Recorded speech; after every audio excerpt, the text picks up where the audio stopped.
ஜனவரி 1 பிற்பகல் 1:30 மணிக்கு நிலவுக்கு என்மேல் என்னடி கோபம் புத்தம் புதிய திரைப்படம் நமது கலைஞர் தொலைக்காட்சியில். இதற்கு உடந்தையாக இருந்த பெண் மருத்துவர் காவியாவும் போலீசாரால் சுட்டுக் கொல்லப்பட்டார். ஏய் வேண்டாம் விக்ரம், அப்படிலாம் பண்ணாத. இரு இரு இரு மீதியும் கேளு. நான் ஒரு ஃப்ளோல சொல்லிட்டு இருக்கேன்ல.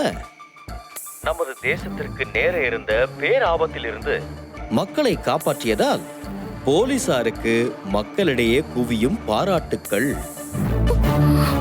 மேலும் போலீசாரிடம் இது குறித்து தகவல் தெரிவித்த ஆறுமுகம் என்ற விக்ரமிற்கு அரசாங்கத்தின் சார்பாக பாராட்டுக்களை தெரிவித்துக் கொண்டு அவருக்கு கௌரவ விருதும் அறிவிக்கப்பட்டது.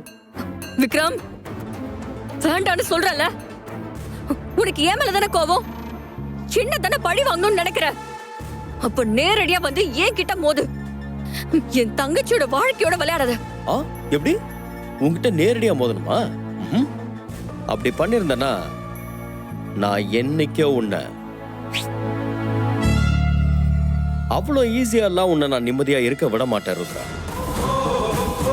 உன்னை அடிச்சா நீ அதை கன்சிடரே பண்ண மாட்டேன்னு எனக்கு நல்லா தெரியும். அதனாலதான் உன் தங்கச்சியை வச்சு உன் எமோஷனோட விளையாட போறேன். பார்க்கலாம் இதுல இருந்து நீ எப்படி மீண்டு வரேன்னு. இங்க என்ன நடக்கும் தெரியுமா? இந்த கல்யாணம் நடக்கிறது பிடிக்காம காவியாவை பழி வாங்கறதுக்காக நீ தான் இந்த வேலையை செஞ்சதா எல்லாரும் நம்புவாங்க. சோ நீ அதை பாப்பியா இல்ல இதை பாப்பியா? விக்ரம் வேண்டாம் விக்ரம். காவியா பாவம், இத்தனை வருஷம் கழிச்சு இப்பதான் அவளுக்கு ஒரு நல்ல வாழ்க்கை அமைய போகுது.